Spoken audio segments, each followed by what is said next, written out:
महाराष्ट्र में सियासी संकट लगातार गहराया हुआ है। साल 2022 में जून के महीने में शिवसेना पार्टी दो गुटों में बंट गई।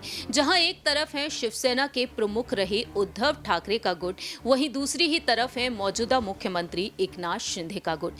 बीजेपी के समर्थन से एकनाथ शिंदे राज्य में अपनी सरकार चला रहे हैं। देखा जाए तो लोकप्रिय मुख्यमंत्री माने जा रहे हैं एकनाथ शिंदे, और लगातार वह उद्धव ठाकरे को तमाम बड़ी बड़ी चुनौतियां दे रहे हैं। ऐसे में देखा जाए तो उद्धव ठाकरे सुप्रीम कोर्ट से उम्मीद लगाए हुए बैठे हैं कि कहीं ना कहीं सुप्रीम कोर्ट यहां पर कोई अहम और अच्छा फैसला ही सुनाएगा। दरअसल जानकारी के लिए आपको बता दें कि 17 फरवरी के दिन जब चुनाव आयोग ने शिवसेना पार्टी के नाम और चुनाव चिन्ह पर अहम फैसला सुनाया, आखिरी फैसला ये सुनाया कि अब शिंदे गुट के हवाले किया जा रहा है शिवसेना पार्टी का नाम और चुनाव चिन्ह, और तब से लगातार यहां पर सियासत गरमाई हुई है। ऐसे में देखा जाए सुप्रीम कोर्ट में जो भी बहस हो रही है वो बहस अब खुलकर सामने भी आ रही है। आज हमारे स्पेशल प्रोग्राम के जरिए एक बार फिर से आपको जानकारी देना चाहेंगे कि आखिरकार शिंदे गुट और उद्धव गुट के वकीलों ने क्या कुछ दलीलें पेश की सुप्रीम कोर्ट में जजेस के सामने, और यहां पर जजेस ने क्या कुछ अहम फैसला सुनाया। नमस्कार, मैं प्रांशी राठौर और आप देख रहे हैं नेक्स्ट 9 न्यूज। आपको जानकारी देना चाहेंगे कि उद्धव गुट के वकीलों ने यहां पर खुलकर अपनी बात रखी। यहां पर उद्धव गुट के वरिष्ठ वकील कपिल सिब्बल से लेकर अभिषेक मनु सिंघवी ने जस्टिस DY चंद्रचूड़ के सामने अपनी बात रखी और साथ ही साथ कई बड़ी मांगे भी की, जैसा कि हमने आपको बीती पिछली रिपोर्ट में जानकारी दी ही थी। लेकिन दूसरी ही तरफ यहां पर यह भी देखने को मिला है कि आखिरकार यहां पर सियासत किस तरीके से गरमाती हुई नजर आई। दरअसल जानकारी के लिए आपको बता दें कि एकनाथ शिंदे गुट के वकीलों ने भी यहां पर काफी कुछ कहा। एक बार फिर से जानकारी देना चाहेंगे कि वरिष्ठ वकील हरीश साल्वे ने क्या कुछ कहा अभिषेक मनु सिंघवी और कपिल सिब्बल की दलीलों को देखते हुए। जरा देखिए ये रिपोर्ट। देश के केंद्र में महाराष्ट्र की सियासत इस वक्त चर्चा का विषय बनी हुई है। लंबे वक्त से इंतजार किया जा रहा है कि सुप्रीम कोर्ट आखिरकार 16 विधायकों की अयोग्यता के मामले में क्या कुछ अहम फैसला सुनाएगा।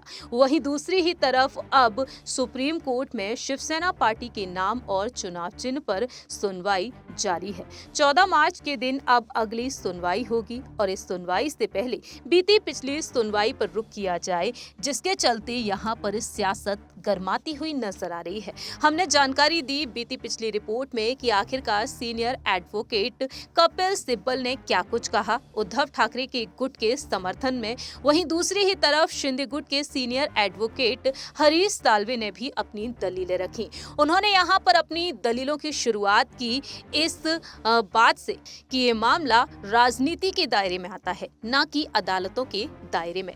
दरअसल हरीश साल्वे का कहना रहा कि अदालत के लिए इस यात्रा को शुरू करना बेहद खतरनाक होगा। मिस्टर ठाकरे ने इस्तीफा दे दिया। राज्यपाल ने मौजूदा CM के लिए फ्लो टेस्ट का आह्वान किया। फ्लो टेस्ट नहीं होता है, आप कैसे जानते हैं कि किसने किसका समर्थन किया होगा? क्या होगा यदि उनका कोई गठबंधन के सहयोगियों ने कहा कि क्षमा करें, हम आपका समर्थन नहीं करना चाहते हैं, हम नहीं जानते, और ये हमारे लिए वकील के रूप में तय करने के लिए नहीं है, ये राजनीति के दायरे में है। उस अनुमान को खतरे में डालने के लिए योर लॉर्डशिप को कैसे आमंत्रित किया जा सकता है। इतना ही नहीं, उन्होंने ये तर्क दिया कि डॉक्टर अभिषेक मनु सिंघवी के द्वारा बट फॉर टेस्ट का आह्वान वर्तमान मामले पर लागू नहीं हो सकता, क्योंकि यहाँ पर उनका कहना ये रहा कि उद्धव ठाकरे ने कभी फ्लो टेस्ट का सामना नहीं किया और ऐसा होने से पहले इस्तीफा दे दिया। देखिए, जब शिंदे फ्लो टेस्ट के लिए आए तो क्या हुआ, ठाकरे के कट्टर समर्थकों में से 13 ने मतदान में भाग लिया।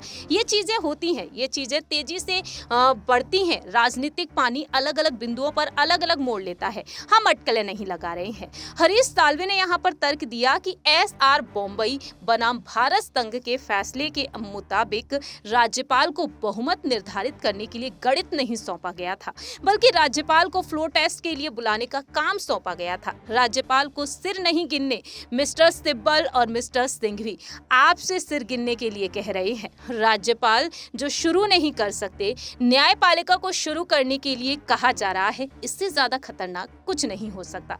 हरीश साल्वे ने स्वीकार किया कि 10वीं अनुसूची में कई लीक है। ठीक करने की आवश्यकता है, लेकिन वर्तमान मामले में सब कुछ अकादमिक है। हाँ, केवल एक चीज जो 36 योग्यता की कार्यवाही बनी हुई है जिसे स्पीकर तय करेंगे, और अगर ये गलत है तो हाई कोर्ट है, योर लॉर्डशिप आप इसे ठीक कर सकते हैं। उनका कहना रहा, नवाब रेबिया के फैसले को शक्ति की अनुपस्थिति के रूप में नहीं बल्कि आचार संहिता को निर्धारित करने के रूप में पढ़ा जाना चाहिए। योग्यता की तिथि तक व्यक्ति भाग लेने का हकदार है और अनुच्छेद 189(2) ये स्पष्ट करता है कि सदन में उसके कार्य करने से सदन की कोई कार्यवाही प्रभावित नहीं होती। हाँ, नियम में संशोधन किया जाना चाहिए। स्पीकर को तेजी से फैसले लेने चाहिए, न्यायिक समीक्षा उपलब्ध होनी चाहिए, लेकिन कार्यवाही के लंबित होने का कानूनी परिणाम एक कार्योत्तर का सिद्धांत है जो लागू होगा। ये अभ्यास के तरीके के बारे में है, न कि शक्ति की अनुपस्थिति के बारे में। वहीं जस्टिस DY चंद्रचूड़ ने टिप्पणी की कि आप नवाब रेबिया को एक पूर्ण सिद्धांत के रूप में पढ़ते हैं कि स्पीकर को अपने अधिकार क्षेत्र का उपयोग करने से यहाँ पर अक्षम कर दिया जाए जब उनके हटाने का प्रस्ताव लंबित होता है। वहीं स्पीकर के लिए एक चेतावनी है। अंत में ये स्पीकर के करने के लिए क्या उसकी निरंतरता पर सीधा हमला हुआ है? क्या वह अयोग्यता याचिका की सुनवाई के साथ आगे बढ़ना चाहेंगे? यहाँ पर इस तरह से बातें रखी गई जस्टिस DY चंद्रचूड़ की तरफ से। अब देखना ये होगा कि एकनाथ शिंदे गुट के वकील हरीश साल्वे आगे यहाँ पर क्या कुछ दलीलें रखते हुए नजर आएंगे जब 14 मार्च के दिन एक बार फिर से सुनवाई होगी, और कपिल सिब्बल इस बार यहाँ पर क्या कुछ कहेंगे, साथ ही साथ अभिषेक मनु सिंघवी।